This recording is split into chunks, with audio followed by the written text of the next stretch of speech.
Boa noite, pessoal. Estamos aqui ao vivo para o último plantão do Python Pro do ano de 2019. Fizemos aí vários plantões, se não me engano, acho que foram uns... Depois eu tenho que fazer a contagem disso, na realidade. Acho que foram uns 24 plantões. A ideia no ano que vem é bater pelo menos uns 50 aí, praticamente ter toda semana. A gente vai fazer uma leve pausa aí, obviamente, para Natal e Ano Novo, porque terça-feira das duas próximas semanas vai ser primeiro Natal, depois Ano Novo. Então já desejar aqui para todo mundo um Feliz Natal aí, Feliz Ano Novo. Mas ano que vem a gente está de volta ali no dia 7 de janeiro, se eu não me engano, a gente já volta aí a todo vapor, tá?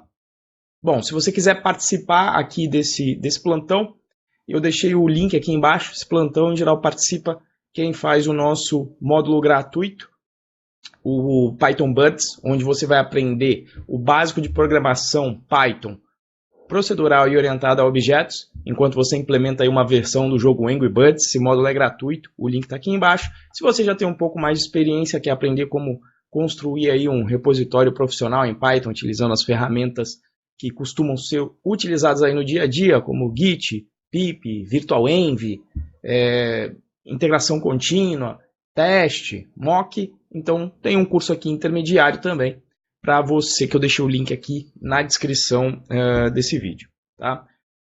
Bom, antigamente eu estava até alternando entre PyTools e Python Buds. Eu estou pensando em unificar aí isso, até porque também facilita aqui na hora de automatizar o agendamento aqui na ferramenta de envio de e-mails.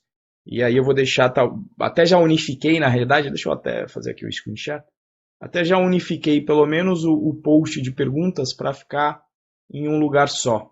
Tá? Na verdade, o post de perguntas está aqui.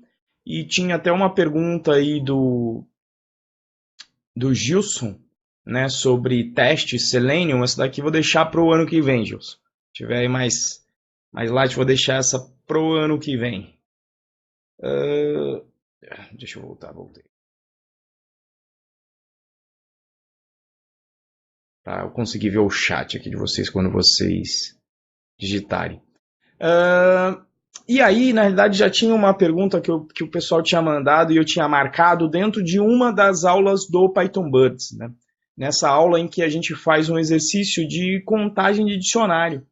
E às vezes é bacana pegar esses exercícios que, em geral, são mais simples e é legal ver como as pessoas pensam nas soluções de modo diferente, né? Mas aí a gente fazer uma análise da implementação, entender o que está acontecendo, de repente o que poderia ser melhor, para a gente mexer um pouquinho nesse código. Eu gostaria de pegar aqui este código que o Clodoaldo postou aqui para a solução de contagem. E a gente aproveitar que o tema é teste, até escrever um testezinho aqui, nesse caso aqui utilizando vou até colocar aqui em testes que a gente já vinha utilizando, vou colocar aqui teste, contagem, caractere, né? Então, hoje de manhã fizemos uma live aí, ao vivo. Também é outro projeto para o próximo ano. Estou pensando em ter um projeto estilo Morning Code, onde a gente vai resolver bugs do site Python Pro ao vivo para a galera ver. A gente fiz um piloto hoje de manhã aí também, tá lá no canal do YouTube. Mas vamos pegar aqui a implementação, e aí não é TDD porque o código foi feito antes, né? Mas o que mais importa na realidade é testar aqui, tá? Então, já que o que importa é testar, eu vou escrever um teste do conta letras, que foi como aqui o Clodoaldo chamou a função, onde basicamente, vamos ver aqui o que ele usou. Ele utilizou Arara. Então a gente vai se certificar que ao fazer aqui a contagem, eu vou ter um dicionário onde eu vou fazer a contagem dos caracteres para a função, chamando a função no caso aqui, né, que vai ser o conta letras da string Arara. Então o A vai aparecer 3 vezes e o B 2 vezes. Então eu utilizo uma estrutura de dicionário de chave-valor para indicar quantas vezes aí a frequência de letras, basicamente, né? Então eu vou rodar esse teste aqui. Opa, falhou? Ah, é bom quando você escreve teste, ou seja, o código clodoaldo não funcionou.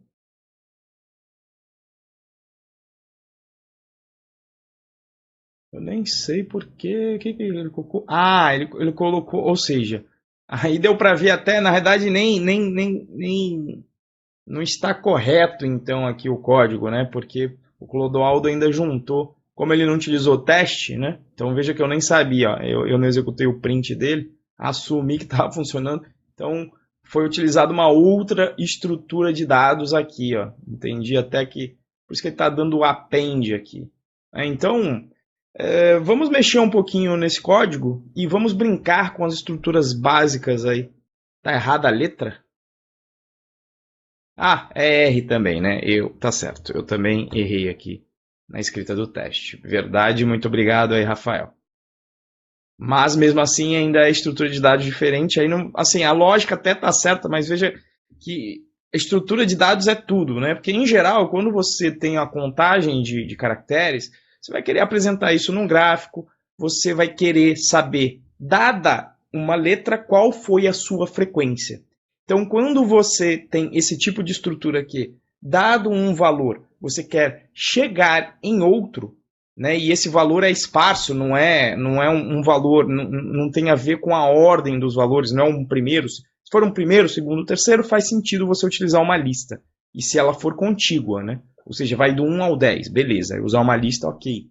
Mas se é uma estrutura esparsa como essa aqui, você não sabe quem são as letras que vão aparecer e não tem ordem entre essas letras. Então, a estrutura de dados ideal é você utilizar um dicionário. Então, vamos começar, né, como parte aí sim do TDD, a, a mexer um pouco aqui nesse código para condizer e para o teste passar primeiro de tudo. Né? Então esse resultado, em vez de eu deixar em uma lista, eu vou transformar em um dicionário.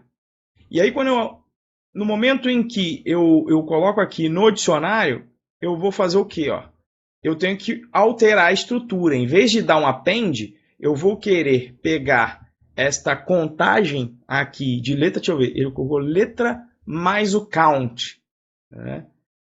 Se não está em resultado. Então, na realidade, ó, eu vou passar aqui para baixo, né? Então tem algumas coisas aqui que ele somou a letra. Isso aqui teria sido melhor até fazer com f-string se fosse na parte antiga. Deixa eu ver. Var igual a letra. E aí. Ah, tá. Porque aí ele teve que criar a variável. Então, nesse caso aqui, a gente não vai precisar mais dessa variável. Então, ó, esta variável ela vai embora. Então, eu vou perguntar se a letra já está no resultado. For letra, ele faz isso e aí ele contra aquela letra se ela não estiver lá. Né? Então, vamos ver aqui. Se letra, not letra in. Uma coisa também em Python que você pode utilizar a anotação assim, not in. Tá? Você pode utilizar como se em inglês fosse. Então, se a letra não está no resultado, a gente vai fazer o quê? A gente vai querer alterar a frequência para esta letra, que vai ser a nossa chave. Então, eu coloco esta anotação aqui. E aí sim, eu vou jogar aqui o número, que nesse caso eu não preciso passar por string, porque eu quero realmente que seja um número aqui na minha estrutura. Então, se eu altero isto aqui, vamos rodar o teste para ver. Olha, aí ele está passando, agora sim ele está funcionando a contento. Tá? Eduardo, depois desse poderia haver um erro em minha linha de código, se possível, é claro. Mas esse aqui deve acabar rapidinho, Eduardo. Se for alguma coisa simples, eu recomendo então só você. Você não pode tentar fazer o share screen. Você tem que mostrar aí o código. Então, dá um jeito de colocar o seu código num GIST para de repente você explicar aí. Tá? Tá. Então, vamos. Então, olha, agora consertei e agora eu já estou utilizando aqui.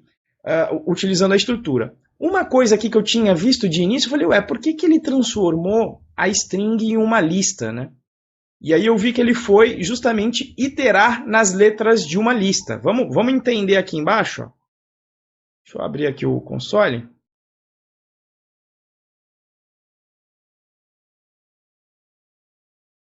Vamos entender aqui embaixo, né? Então, a gente tem a string s igual a arara, né? E aí, o Clodoaldo ele pegou isso e colocou numa lista. Então, ele fez lista, usou a função list para transformar essa lista, na verdade, aquela string em uma lista. Veja aqui, ó, ele transforma em uma lista. E aí eu não sei se talvez ele veio de outras linguagens, apesar que em muitas outras linguagens o conceito de string é um conceito já de sequência. Qual é a característica de uma sequência? Você consegue iterar e perguntar pelos itens de uma sequência. Então, tanto faz eu perguntar, por exemplo, pegar o primeiro elemento da string. O que ele vai me retornar? A string lá da letra. Como vai ter o mesmo resultado se eu pesquisar pelo primeiro elemento da lista, que vai ser também esse elemento que está aqui, essa string com a letra. Tá? Então, o S permite, inclusive, você pegar pedaços também da string. Ó. Então, de 0 a 1 vai pegar as duas letras, assim como a lista também. Tá? E você consegue iterar tanto em uma string... print S não, porque vai pintar arara, mas veja que funcionou, né? Mas se você quiser iterar sobre as letras, funciona com S e funciona com a lista também. Então é assim, não tem, a não ser que você fosse manipular, acrescentar elementos na lista, fazer alguma coisa, não tem por que criar essa lista aqui. Na prática você está tendo só que criar mais uma estrutura de dados aqui, copiando do input. E aí isso é ruim por quê? Porque gasta mais memória. Veio o input e você gasta mais memória aqui. Então é um algoritmo que a gente diz que, inclusive, vai ocupar essa... Apesar que ele vai ficar até linear, na contagem de letra não tem muito como fugir disso, que a gente tem que manter aqui o dicionário, mas de toda forma está gastando aqui um tempo e um processamento e memória de bobeira. Então o que a gente podia fazer aqui? Ó? Vou tirar essa lista daqui, S. Eu não sei se pode crer, eu não sei se string tem count. Olha lá que maravilha. A gente descobre pelo teste. Ó, teste passou, que maravilha. Então, menos uma linha de código aí pra gente. Tá? Como último fator aí, né? Veja que neste código, a lógica do Cloud foi o quê? Eu vou iterar nas letras desta string, e se ela já não estiver no resultado, eu vou efetuar a contagem nessa string aqui. Aqui, beleza, é a função, e principalmente quando a gente está no início, a gente não consegue ter as nuances, né, o feeling do que está acontecendo, não tem problema nenhum. Solução boa é a que sai, volta para a produção, se o cliente não reclamar de performance, beleza. Mas quando você vai avançando aí na carreira, principalmente se for fazer uns processos seletivos para empresas que trabalham em escala, Google, Facebook, você precisa aprender a analisar o código, que por isso que tem um último módulo do curso lá, voltado para processos seletivos de empresas gringas, onde você tem que fazer a análise do teu algoritmo. Então, o que está acontecendo aqui, né? Toda vez que é encontrada uma letra na qual eu ainda não fiz o count, ele vai fazer. Agora, o problema é o seguinte, como que é implementado o count para contar o número de vezes que uma letra acontece em uma string? Aqui que está a sacada. E aí eu vou fazer até o seguinte, ó. Vamos implementar o count agente. Às vezes eu faço isso. O count já existe, você tem que utilizar, mas às vezes é interessante você ter uma ideia de como é a implementação das funções e métodos que a linguagem fornece para a gente, porque você precisa saber qual é o custo disso. Tá? Então o que eu vou fazer é o seguinte, ó, eu vou refatorar isso aqui, vou pegar essa parte aqui da expressão, vou refatorar para uma função que eu vou chamar de contar letras. Tá? Então, ó, refatorei, só que aí em vez de utilizar a função, a gente vai fazer a contagem da letra em S, fazer na munheca mesmo. Então, como é que a gente implementaria esta função? Normalmente você colocaria aqui vamos até escrever em português, um contador que vai começar em 0. E aí o que você faria? Para letra de S, for letra de S, na realidade, em S, ou seja, para cada uma letra de S, o que a gente faria? A ideia é que eu vou retornar esse contador aqui. E aí o que eu vou fazer? Se a minha letra que eu estou querendo contar for igual à letra de S, o que eu vou fazer? Vou pegar lá meu contador e vou somar uma unidade, ou seja, vou incrementar o valor do contador. Rodando o teste, veja que continua funcionando. Então, vamos entender então o que está acontecendo. Ó. Vou até colocar aqui um breakpoint. Sempre bom rodar um breakpoint para entender o que está acontecendo no código. Tá? Então vamos lá. Quando ele entra na primeira vez aqui nesse loop, veja que o resultado é um dicionário vazio e, portanto, a primeira letra que ele vai pegar vai iterar na primeira letra aqui do arara que começa com A. E aí, obviamente, que o A não está dentro desse dicionário vazio. O que ele vai fazer? Vai ter que chamar aqui esta parte aqui de baixo. Quando ele chamar a parte de baixo, ele vai chamar a função contar letras. O que a função contar letras vai fazer?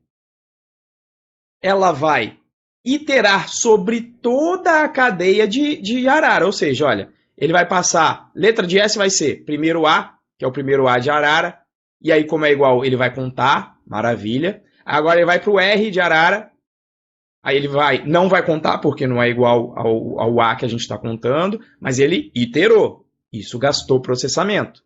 Então ele vem aqui para o terceiro A do arara, maravilha, vai contar, vai vir para o outro R e vai vir para o outro A. Então, ele iterou aqui o número de letras da palavra arara, no caso, 5 vezes. Então, ele itera aqui, maravilha. Olha lá. E aí ele termina a contagem, sai, maravilha. Atualiza a contagem de A, maravilha. Veio para cá. Só que agora ele fez a contagem da primeira letra no arara. Então, o que ele vai fazer agora? Ele vai ter que vai para a segunda letra, que é o R. Então, meu letra vai ser o R. O R ainda não está no resultado, porque no resultado a gente tem a contagem de A, que nós já fizemos. Agora ele vai contar o R. Né? Então, ele vai. Aí eu não vou rodar de novo, quer dizer, vou rodar de novo, mas vou passar direto. O que ele vai ter que fazer aqui no contar letra de novo? Ele vai ter que iterar de novo em todas as letras aqui do meu. Todas as letras da minha arara de novo, ou seja, ele vai passar uma vez, porque ele tem que passar por todas para garantir que ele passou por todas as letras, e para cada uma dessas vezes, ele tem que entrar no arara de novo. Então, na prática, você vai iterar para cada vez, então 5 vezes, para cada uma dessas você vai iterar 5 vezes. Então, você tem 5 vezes 5, 25 vezes. Se essa string tiver o tamanho de 6, você vai iterar 6 vezes 6, 36. Se você tiver 7, você vai 7 vezes 7, 49. Ou seja, de acordo com o tamanho da entrada, você vai fazer o número da entrada elevado ao quadrado de comparações aqui para chegar nessa contagem. Tá? Então, esse é um chamado algoritmo quadrático. Tá? Então, a gente tem um custo razoável. Existem aí algoritmos que são mais eficientes que o quadrático. Tá?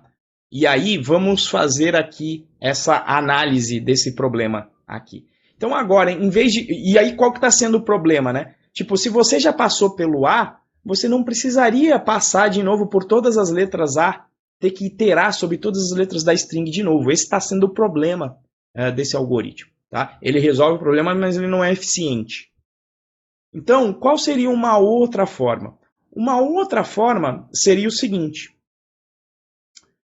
Nós poderíamos, e aí sim a gente pode querer agora sim transformar em uma lista, nós poderíamos aqui fazer o seguinte, ó, letras ordenadas. Tá? E aí eu vou fazer o quê? Eu vou calcular o sorted de S, para pegar as minhas letras ordenadas. Por que eu quero ordenar aqui? Tá?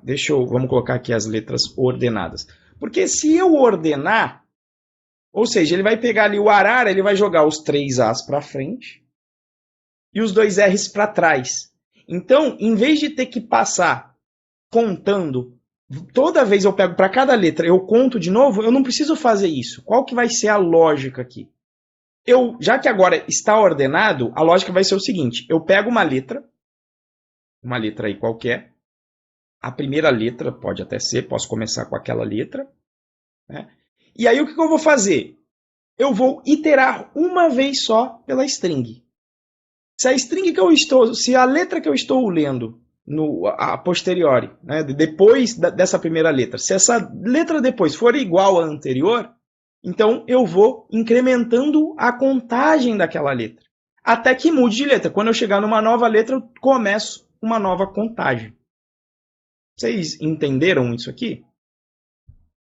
E aí eu posso trabalhar com uma lista de letras ordenadas. Então eu já não vou precisar mais disso aqui. Eu vou começar com uma letra. E eu vou começar até com uma letra arbitrária, que não é uma letra, na realidade, de propósito. Tá? Então eu vou começar aqui com um vazio.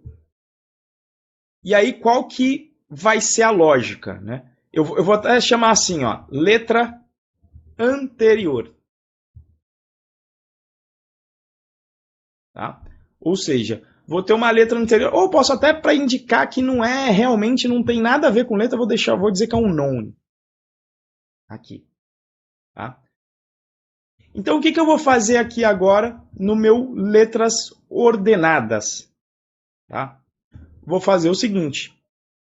Não preciso mais desse if, porque eu sei que eu vou contar as letras de forma contígua. Por quê? Porque agora eu garanto, vou até deixar comentada essa função aqui de baixo, agora eu garanto que eu quero contar a primeira letra vai começar com A. Então o que eu vou fazer? Ó? Se a letra atual que eu estou iterando for igual à letra anterior, o que eu tenho que fazer? Eu tenho que pegar desse meu dicionário resultado, pegar o que tem lá, e eu vou pegar o valor que tem nele, respectivo a essa frequência dessa letra, e, por padrão, inclusive, eu vou colocar 0 aqui. Por quê? Porque para a primeira contagem, esse valor nem existe ainda. Então, enquanto ele não existir, eu vou retornar 0, porque essa letra ainda não aconteceu. E eu vou somar 1. Que é exatamente o que eu estava fazendo antes. Então eu pego o resultado que já está dentro do meu dicionário. Se não tiver resultado, ele vai retornar 0. E eu vou somar 1 nessa frequência. Se for igual. Tá? Na realidade, aí apesar que com esse negócio de letra anterior, apesar que mesmo assim eu acho que eu nem precisava desse if aqui. Vamos até ver. Vamos rodar aqui os testes. Vamos ver o que vai me retornar aqui. Falhou. Vamos dar uma olhada. Porque... Ah, tá. O que faltou foi o seguinte, né? Se a letra é diferente, é porque eu troquei de letra. Então, o que eu vou fazer? Ó? Na verdade, eu nem precisava do if aqui, né? Eu posso até fazer o letra anterior igual a letra. Porque para o próximo for, eu vou trocar esta letra anterior aqui. Tá? Vamos ver se vai funcionar isso aqui. Vai contar sempre um a menos, porque na realidade, então eu começo já de...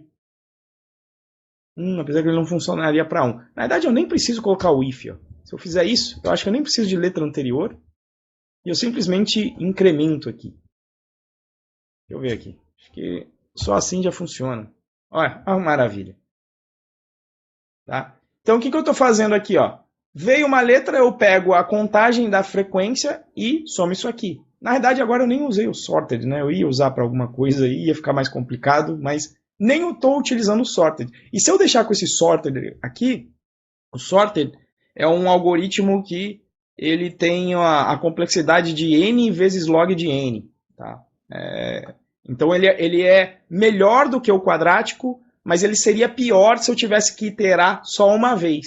E aí, como eu não estou usando o sorted aqui para mais nada, na verdade nem usei, nem cheguei, me embananei aqui para mostrar isso porque não me preparei, mas eu sei que tem um algoritmo que eu fiz uma vez com esse sorted, eu nem preciso desse sorted. Então esse algoritmo aqui agora, ó, que eu nem preciso de letras ordenadas, ou seja, vou voltar com S aqui de novo. Olha que maravilha. Então ele funciona e eu preciso iterar uma vez só em S. Então, em vez de ser quadrático, ou seja, se o string tem tamanho 5, eu vou só fazer a iteração, ou seja, 5 vezes. Se tem 7, só vou 7 vezes. Então, ele é muito mais eficiente que o anterior, que era quadrático. Tá? Então, era esse o detalhe. E veja que, utilizando as estruturas de dados corretas, né, então, utilizando aqui um dicionário para poder, a partir da letra, chegar na frequência, eu acho isso rapidinho. E a roubada geral mesmo, seria o seguinte. Já mostrei isso, eu já fiz esse problema muitas vezes, né? Então, a roubada geral é a seguinte. Já existe dentro do Python, dentro aqui do Collections, um counter que você passa um elemento qualquer, uma lista qualquer, e ele já te retorna o dicionário com a frequência. Olha lá. Passou aqui o teste também aqui embaixo. Vocês viram?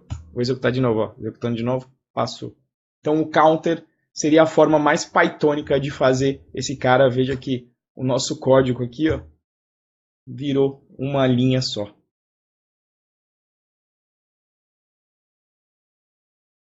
Beleza? É isso aí, Gilson. Tem que saber que o sistema tem um custo para fazer a ordenação, mas esse custo ele é menor que o quadrático, e isso que é importante. Então, toda vez que eu estou fazendo um processo seletivo, eu chego primeiro importante, Cláudio, perfeito. Primeiro você dá uma solução.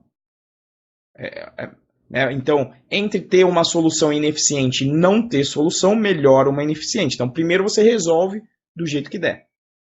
Depois você começa a otimizar. Então, quando eu tenho um algoritmo que é quadrático, ou pior que o quadrático, ele tem um expoente ali, ou então ele é um exponencial, mas se ele passou de quadrático para cima, quadrático ou pior que quadrático, ordenar o input, se isso deixar o algoritmo n log n e o custo vai ser só pagar a ordenação, costuma não, vale a pena, porque ele ainda vai ser mais eficiente.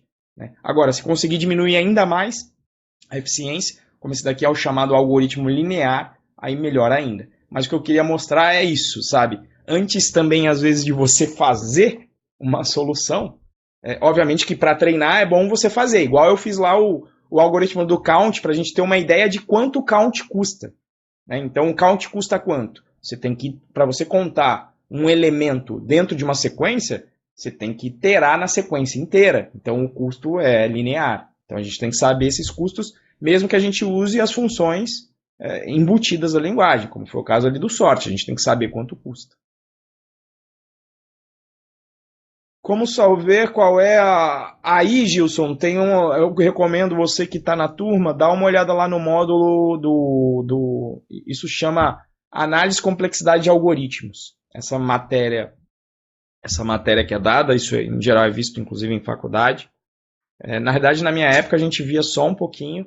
Na engenharia de computação eu fui ver com mais afinco numa matéria que eu fiz de mestrado. Mas lá fora é uma matéria da graduação e a turma de empresa grande pede isso com afinco. Por quê? Porque para uma empresa grande, para um Google, quando você está no volume, se você pegar um algoritmo e transformar ele de quadrático para linear, você está economizando dinheiro para caramba. E está aumentando aí, então, a eficiência dentro do seu servidor, porque o algoritmo vai ser mais eficiente. Então, por que eles cobram isso as grandes empresas? Porque, em escala, você tem que ter isso na mente. Para o seu sitezinho lá, que não vai ter muito acesso, beleza.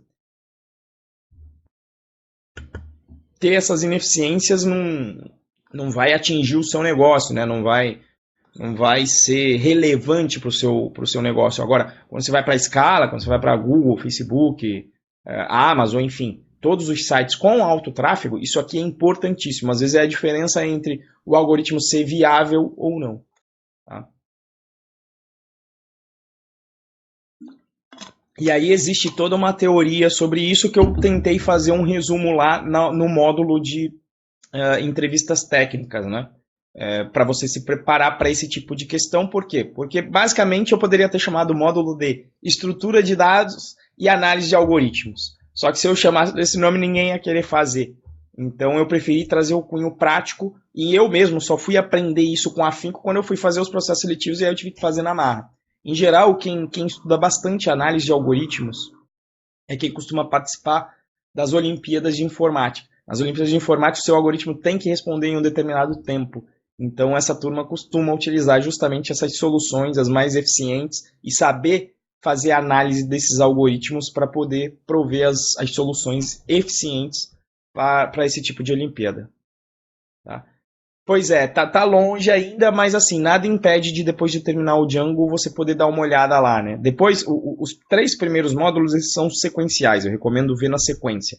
E que inclusive é o mínimo necessário e suficiente para você ir para o mercado, tá? Então você pega o básico de Python no Python Buds, você pega o ferramental no PyTools e você coloca tudo isso em prática na programação web do Django. Os outros módulos é para você aprofundar. E aí pode ser feito, inclusive, não tem uma ordem específica em qual ordem fazer ali os módulos. Ali fica ali para você pensar os assuntos que você quer se aprofundar, em particular o módulo de entrevista técnica, você vai aprender isso de análise. Tá certo?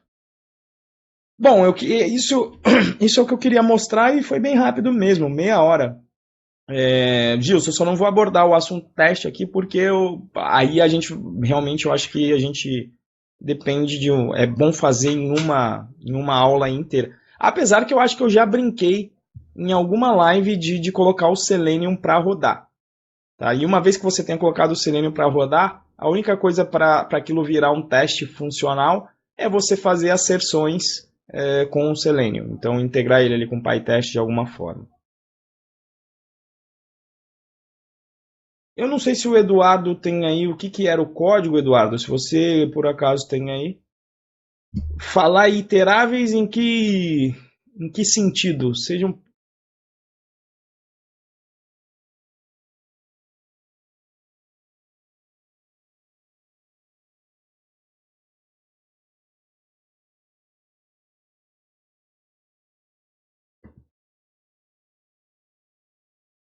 Se quiser até liberar o áudio aí, fica à vontade. Opa, eu tive um directory.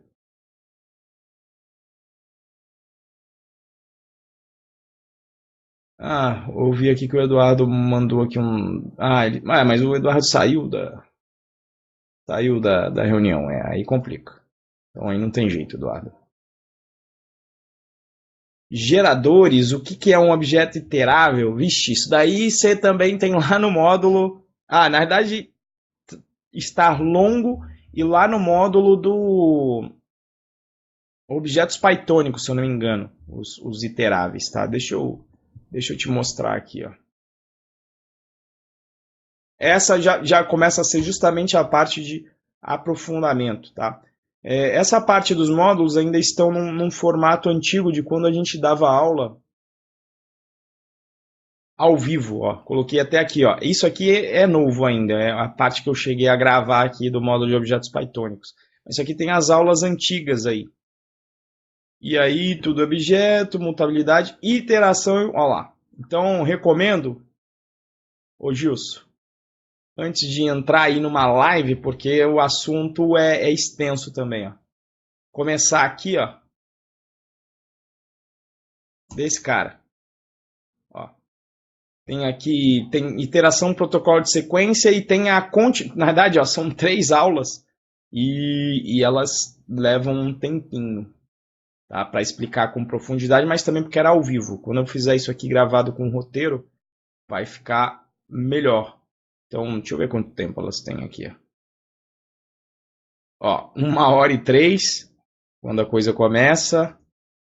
Aí vem a iteração com geradores, mais 1 hora, 56 minutos. E a finalização da iteração, que vem com as expressões geradoras, mais 52 minutos. Mas assim, Obviamente o conteúdo está aí, você tem toda a liberdade de olhar, de ver, mas como eu sei que você está com foco no mercado, eu acho que eu não veria isso agora. Né? Então, ó, vou voltar e vou explicar aqui. Ó. São 7 módulos. Para mim, o que tem que fazer na sequência é isso aqui. Esses são os 3 necessários para já estar apto para aplicar no mercado. Na verdade, eu falo até para, às vezes, ir aplicando no mercado antes, até para você ir se testando. Então, esses 3 módulos aqui, olha, fazer na sequência. Então, vem Python Birds, PyTools e Django. Putz, terminou esses caras, dá para aplicar para o mercado. E aí, às vezes, o pessoal até me pergunta, mas quanto tempo demora? Depende do sangue no olho da pessoa, da disponibilidade para estudar. A gente viu, teve o Rafael que entrou aí nessa turma, que terminou o Python Birds e o PyTools em 2 semanas. Em 1 semana ele terminou os 2. Porque são vídeos curtos, tem muitos vídeos, mas são vídeos curtos, né? Não me engano, esse aqui tem uns 40 vídeos, esse aqui tem uns 60, mas tudo em 5 minutos, né? Não é, né? Vamos até entrar aqui, né? Para mostrar, são vídeos pequenos. Então, deixa eu ver aqui, ó. Olha aí, vídeo, ó, apesar que essa é a motivação, né? A motivação realmente vai ser bem pequenininha. Mas olha lá, 4 minutos para instalação no Windows. Sendo que, se você tem Ubuntu, você já pula para a próxima, não precisa ver essa aula. Se for o Mac, você já nem também vê essa, já pula para outra. Mas veja que são vídeos pequenos. Você chega lá, então, esses 3 primeiros módulos, na ordem. Vem mandando bala aqui na ordem. Agora, daqui para cá, é só aprofundamento, não tem assim uma ordem específica. É pensar esse tipo de assunto, como você perguntou agora, iteradores. Tá lá, quero entender lá o que acontece, inclusive esses módulos aqui são módulos que o Ramalho fez com base em várias palestras que ele já deu, e foi daqui que por conta dessas aulas e dessas palestras que ele baseou para fazer o Fluent Python, né? Então ele explica descritores, que é para você entender os models do Django. Quero entender o que acontece lá por trás daqueles módulos do Django. Tá lá, ó, tem programação assíncrona aqui, quero saber sobre programação assíncrona. Quero saber sobre decorators, apesar que agora eu já fiz aquela parte de decorators no módulo anterior, mais específico aqui sobre isso. Tá? Então, esta daqui é a parte para você falar, não, eu quero aprofundar no objetos pythônicos, deixa eu ver o que tem aqui das aulas antigas. Então, aqui é uma herança, aqui é uma orientação a objetos mais pythônica, né? Aqui eu mostro no Python Birds é a geralzona, é quase, se você pegar o Java e comparar com o que eu fiz no Python Birds, é o basicão, mas aqui a gente vai além, então eu mostro outros conceitos como herança múltipla, diferença entre interface e protocolo na hora da composição, mais detalhes sobre mutabilidade, a iteração que a gente acabou de falar, métodos mágicos, properties e classes abstratas, class-based views e matriz, enfim. E aí você vem para o Python Patterns, que é fazer uma revisão dos padrões de projetos lá do Goff, mas fazendo uma estruturação para o Python. Então, veja, a gente colocou aqui vários traduzimos aí para o Python vários dos padrões de projetos. Também um projeto do Luciano que ele fez aí. Então, fachada, embrulho, singleton, Borg, adapter, template method. Então, aqui você já está discutindo soluções consagradas para problemas recorrentes. Isso que aí que são os design patterns, né? E aí, como último módulo, vem a parte de entrevista técnica, onde eu falo um pouco dos fundamentos de entrevista, que aí é mais mostrar o que tem. E olha lá, a parte que você perguntou de onde é que eu vejo a parte de análise de algoritmo. Então tá lá, produção e análise de algoritmos, funções assintóticas, quais são os algoritmos clássicos. Né? Então uma revisão bem de Python, e depois a gente vem para a prática mostrando as estruturas de dados do Python, que ajudam bastante na parte de entrevista técnica, mas que também vão ajudar a otimizar o seu código do dia a dia. Então, as estruturas lista, recursão, lista duplamente ligada, tem uma estrutura de dados para você fazer isso eficientemente em Python, que é o TheQueue, né? Se chama TheQueue em Python, é a lista duplamente ligada, conjuntos, dicionários. Então, a gente aborda aqui nesse sentido de ver quais são as operações de cada uma dessas estruturas de dados e qual é a análise dessas operações. dentro dessas estruturas. Então, se você for fazer um for, se você for fazer um fatiamento, se você for fazer uma busca, perguntar se o elemento está lá, uma operação de contém, qual que é o custo disso. Então, é essa a ordem. Hernani, não. A ordem, eu tenho até um textinho já no Google Docs que eu mando quando a galera pergunta. O Python Birds é gratuito. Tá, aqui, ó. Curso de Python.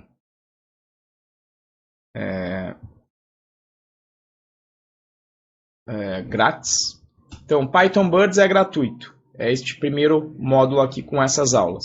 Quando você se inscreve, você consegue inclusive navegar em tudo isso que eu estou mostrando, que você consegue navegar. A única coisa é que você não vai conseguir ver as aulas que você não adquiriu. Então, se você está no Python Birds, você consegue navegar, ver tudo isso aqui que eu estou vendo, mas na hora que você entrar aqui em uma dessas aulas, você não vai conseguir ver. Tá? Então, tem gente que fala, mas eu já tenho o curso todo, por que eu vou pagar? Eu falo, não, eu deixei para você ver, para você ter ideia de ementa. Tem gente que fala me perguntando ementa, então eu deixei você ter a experiência de entender qual é o conteúdo disponibilizado em termos de gravação. Tá? Mas esse cara aqui, ó, curso gratuito. Tá? Então, se eu entrar aqui no Python Pro e aí no curso intermediário, você tem um PyTools aí ao custo de R$ 99. Fizemos uma promoção na Black Friday também. Tá? E aí, o curso completo, e aí eu explico isso aqui, o /curso.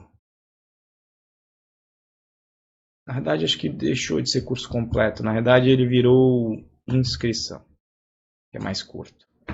E aí, os módulos todos, na realidade, aí só ficam disponíveis no módulo de turma. Por quê? Porque aí, para mim, não basta só... Eu não sou uma Udemy. Se você quiser ver só conteúdo, honestamente, recomendo. Vai lá dar uma olhada no Udemy, porque essa não é a proposta do curso.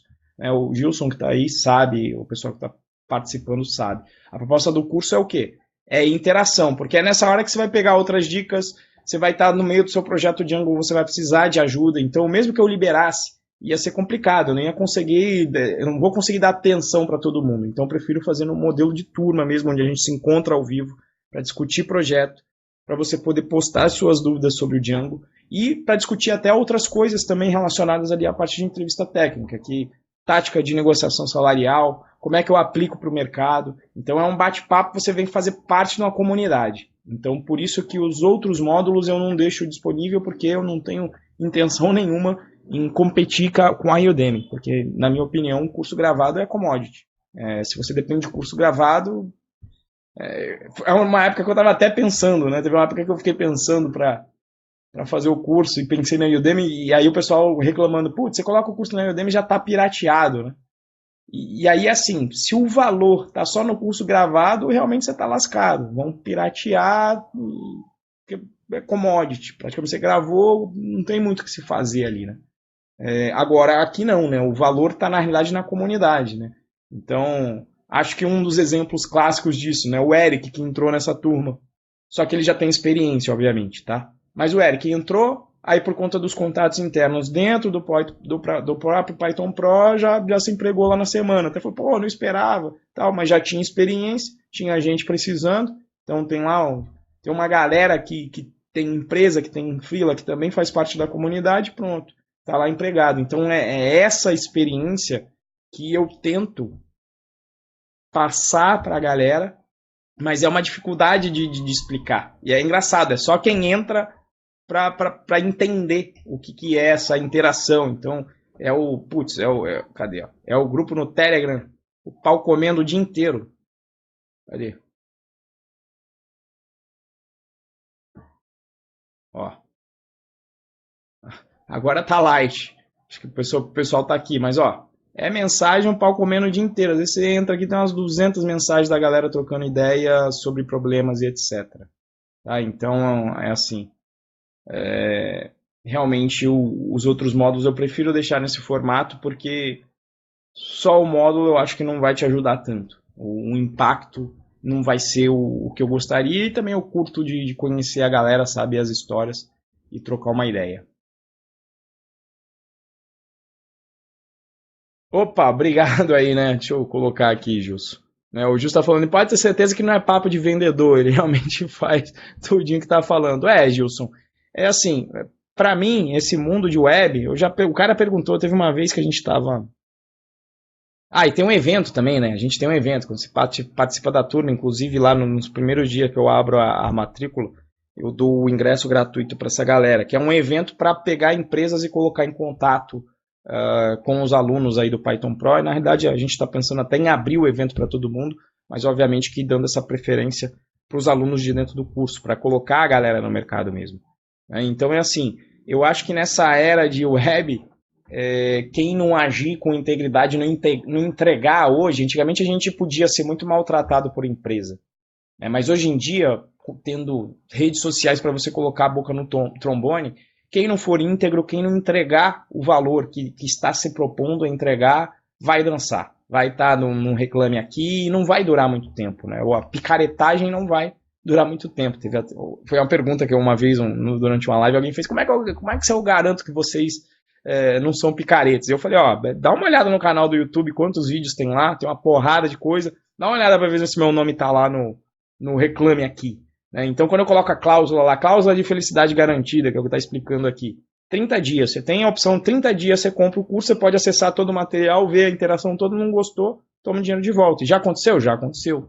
Acontece em particular com muita gente que acha que Python é data science. E aí entra achando que vai ter data science no meio. E aí eu não quero essa pessoa aqui mesmo. Por quê? Porque ela não vai ter o que ela espera e eu não vou conseguir ajudar essa pessoa. Então toma o dinheiro e vai procurar um curso de data science, não tem problema nenhum. Até penso aí em algum momento, de repente, ter um curso de data science, mas assim, se não tem, tá tudo certo. Né? Jorge, estou há 2 meses de curso completo, realmente é verdade que o Renzo está falando. Opa, obrigado aí, o Jorge. É isso aí, Sérgio, é a experiência do usuário. Não, é esse contato que faz a diferença. É gente que às vezes, mesmo que entra, tem gente que entrou com nível técnico, tem Putz, por que eu sempre esqueço o nome dele? Ai, esqueci, ele fez a live.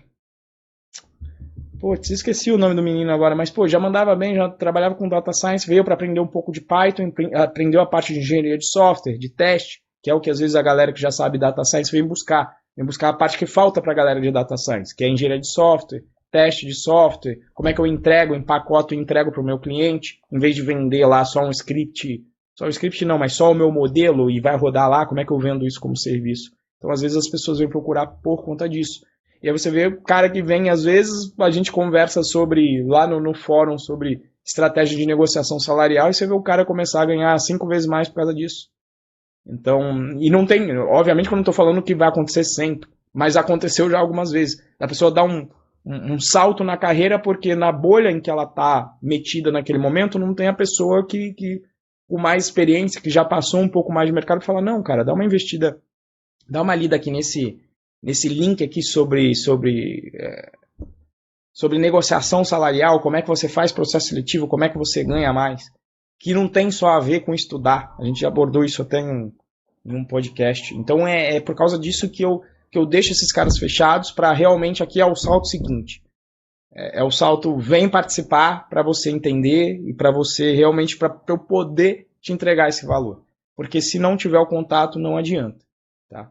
E aí mesmo quem compra, às vezes, e não participa, tá passando aí, tá deixando passar uma oportunidade aí de interagir. Tá?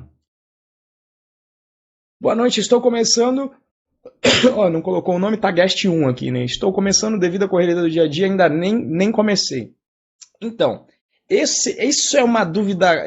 Eu fiz o sistema de e-mails para ele.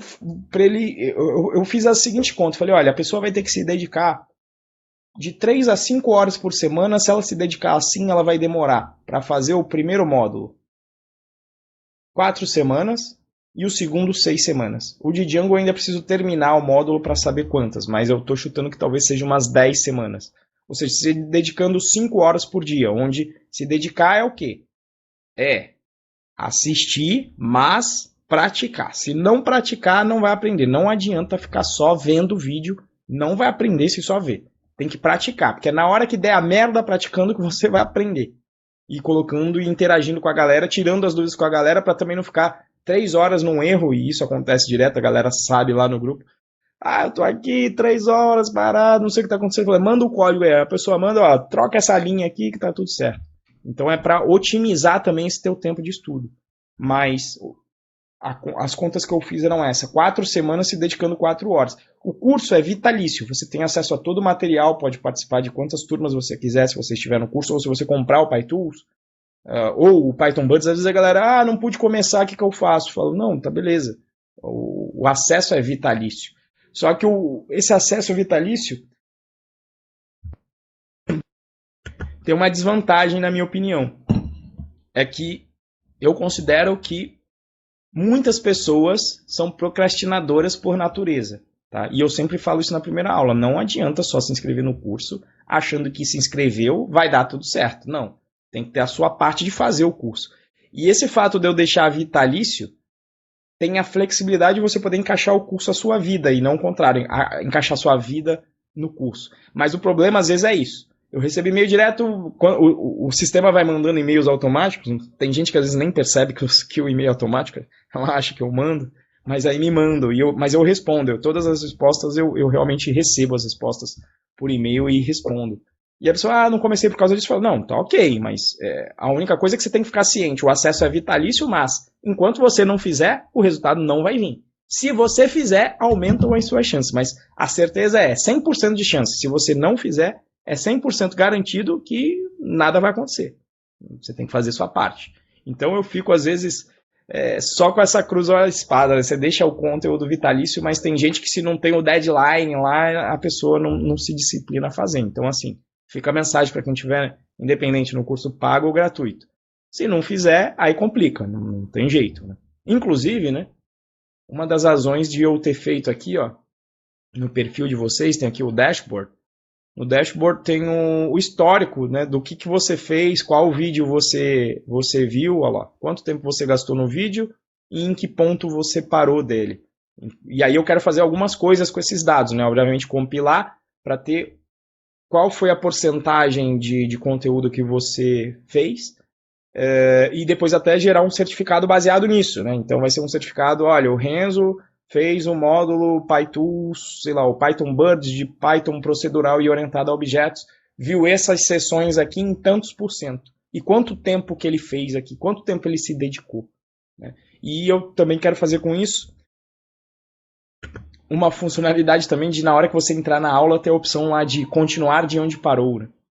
Então é assim. Mas eu fiz essa funcionalidade porque muitas vezes eu via que a galera via com dúvidas que eu falava, ué, mas isso aí tá explicado na aula, será que eu expliquei mal ou o aluno não viu?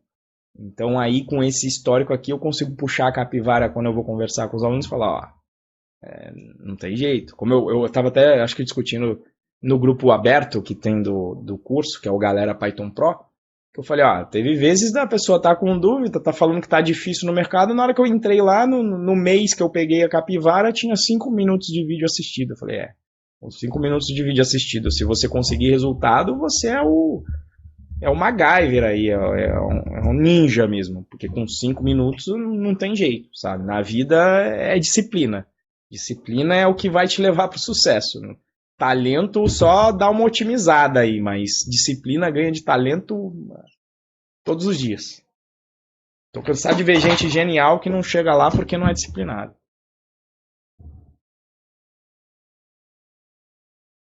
Sim, eu não vou dizer que eu também não procrastino, né? Inclusive eu tô devendo uma live pra galera, que eu tô procrastinando uma live pra galera, para mostrar o planejamento falando de por que eu não procrastino.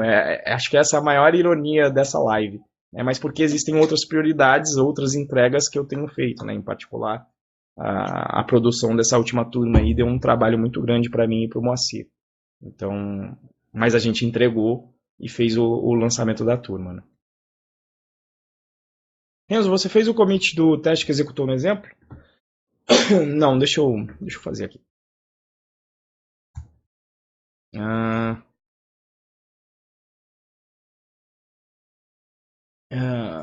plantão sobre contagem de caracteres.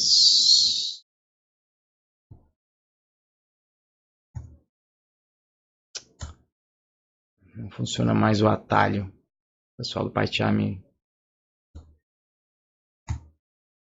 peidou na farofa aqui, ó. Deixa eu ver aqui, Git. Não tem mais o Open on GitHub? Não tem. Eu menti. Tá aqui. Open on GitHub. Então, agora tá lá o teste. Deixa eu colocar aqui no chat.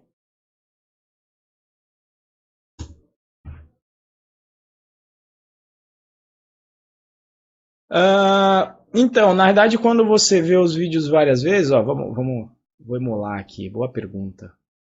Por exemplo, aqui, ó, publicação no Heroku, ó, assisti 2,59. Depois eu vou consolidar e eu pretendo fazer isso justamente nas lives também, ó. Vou colocar para rodar aqui agora. Ele considera isso aqui como um outro evento. Tá? Então, ó, eu vi aqui esses 5, 6 segundos aqui, ó. Então vou dar um pause e vou sair. Vamos voltar lá para o dashboard. Então, toda vez que você entra no vídeo, ele gerou um evento novo. Nesse daqui eu vi 9 segundos e fui efetivamente até o 9º segundo.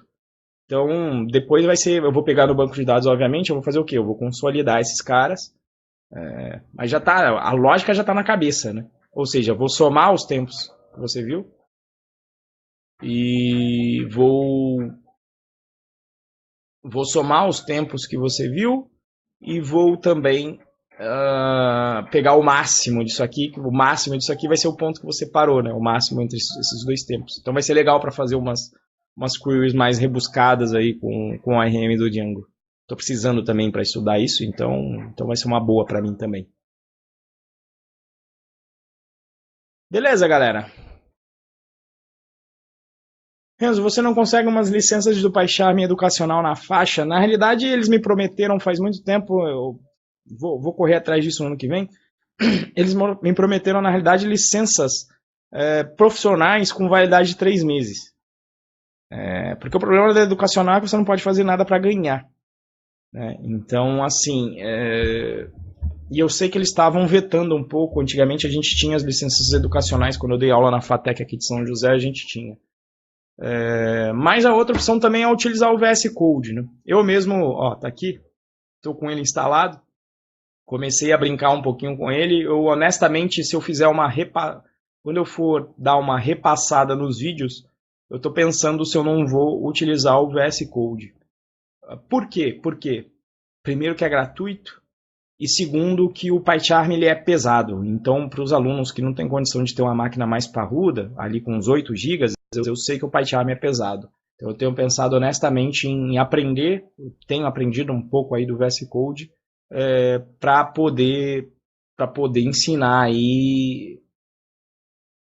Então, olha o pessoal falando, o VS Code roda até no Raspberry Pi. Agora, óbvio que ele também não vai ter algumas coisas que o PyCharm tem.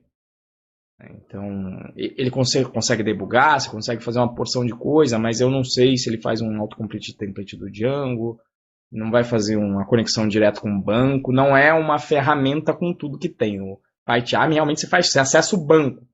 Vocês sabem disso, lá no modo de Django tem. Você acessa a tabela do banco para brincar com ela e tal.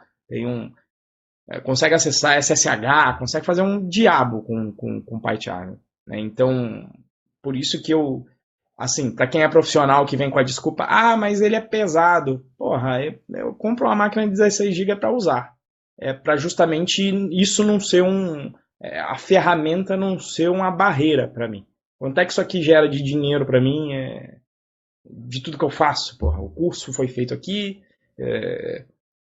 Então, se eu pego o preço do hardware no tempo, é bem barato.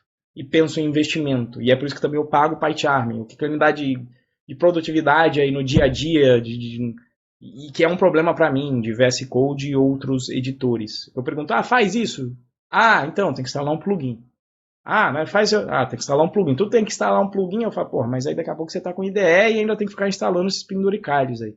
Então, PyCharm eu coloco, ele tá funcionando, tá bonito. Mas enfim, cada um use o que achar, o que mais lhe apetece. Eu não tenho problemas com IDE. Mas quando a galera vem cagar a regra com relação a mim, eu falo, cara, pode usar o que você quiser, só não vem cagar a regra pra mim. Eu sei as razões de por que eu uso a minha ferramenta, né, o PyCharm, porque para mim ela é completa. Eu não tenho que sair de lá para instalar plugin, para fazer qualquer... Apesar dele ter sistemas de plugins também, mas raramente você instala. Os plugins que eu instalo geralmente são para coisas adversas, assim. Quero rodar o Bash e quero dar autocomplete no Bash. São coisas que não estão conectadas com Python. Aí você instala um plugin também, tá tudo certo. Vamos lá para finalizar aqui. Chegamos em 1 hora. Pergunta aqui do Manuel. Cara, como você faz para somar estes times no Django? Os tempos. Qual tipo de campo você usa? Time field, por exemplo? Na verdade, no de tempo eu apelei e depois da aula, a gente teve um webinário aí na turma do Fábio Teles sobre banco de dados. O post ele tem intervalo. E aí ele deixa você somar em intervalos. Só que nesse caso eu usei o código é open source, tá? Então, assim, tudo que a gente fizer, o código do site Python Pro é open source. E hoje a gente mexeu nele, inclusive, aí na live de manhã. Então, se você quiser dar uma olhada. Mas eu lembro que quando eu fiz o modelo, eu já fiz pensando nisso. Acho que foi na App Dashboard. Models. Topic Interaction. Então eu tenho uma data de criação para eu saber quando você viu, em que momento você viu. Tem lá a conexão com o tópico que você viu, quem é o usuário que viu. Eu coloquei no duration, eu coloquei o tempo que você viu em segundos, então realmente é o inteiro. Para somar isso aqui então vai ser mole, você vai dar um sum, só lá. O tempo assistido eu também coloquei como inteiro em segundos. E até onde você assistiu em segundos, né? Porque nem coloquei como tempo mesmo. Mas soma de datas, eu não lembro se a gente colocou online, teve uma live que acho que a gente fez. Soma de datas, dá uma olhada, a date time, tem time delta que já faz chover já, e eu recomendo dar uma olhada nesse date, acho que é date útil.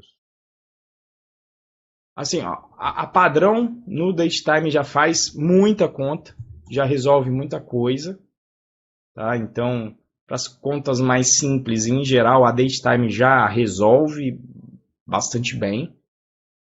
Mas para as mais rebuscadas, eu recomendo o Date. Eu acho que é Date Úteis. Opa, e aí pessoal, de boa? De boa. Essa aqui, ó, a Date Útil é fantástico, assim, a parada deixa você dizer, pega esse Relative Delta, é sensacional, assim. Você fala, soma um dia, ou então pega essa semana e me dá a segunda-feira dela. Pega o próximo dia útil do outro mês. Assim, essa date útil aqui eu recomendo bastante dar uma olhada com carinho.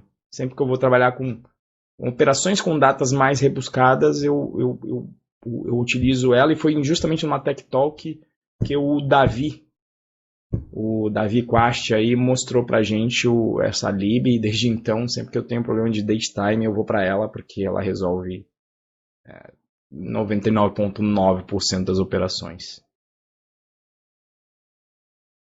Como eu posso saber quando irão ter essas lives? Eu vou começar, eu postei no grupo, hoje foi mais surpresa, Gilson, mas eu vou automatizar esse processo, assim como eu automatizei essa parte daqui. Eu vou ver se eu vou estabelecer uma agenda para isso. E aí, depois que eu fizer a agenda, eu vou compartilhar a agenda, assim como tem a agenda, né? Essa é outra coisa. Eu compartilhei aí, eu mando nos e-mails a agenda dos encontros. E aí você pode colocar no seu calendar, que é uma opção, e também vou automatizar para envio de e-mail. E a outra opção também é você simplesmente entrar lá no YouTube, Renzo Pro BR, e se subscrever no canal. Porque aí quando eu agendo por aqui também, eu sei que o YouTube avisa.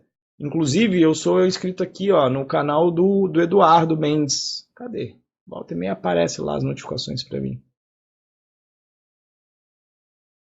Dessa vez eu tô sem aqui.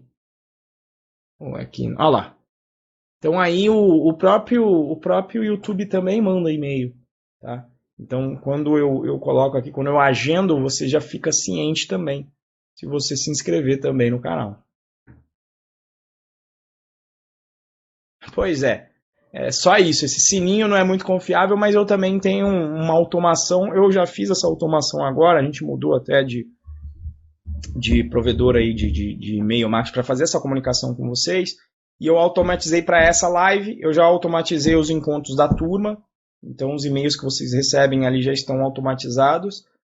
Falta agora, na verdade é porque é um projeto novo, esse do Live Code eu já estava na cabeça, e aí hoje de manhã eu falei, vou fazer agora, mas eu estou pensando em fazer estilo, eu pensei em chamar até de Morning Code, de repente no ano que vem pegar aí uns 2 ou 3 dias por semana, pegar ali de 8 às 9 da manhã, e resolver os bugzinhos, que foi o que a gente fez hoje. Hoje a gente resolveu um desses daqui, e a live também fica gravada, né? Então tem esse detalhe. Obviamente que estando ao vivo você consegue perguntar. Então olha aqui, ó.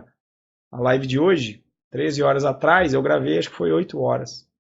A gente fez uma live de 8h10 até 9 horas. Então essa é a ideia do projeto aí, que eu ainda vou amadurecer, mas quando eu fizer eu vou criar um calendário aí no Google, né? Então, ó.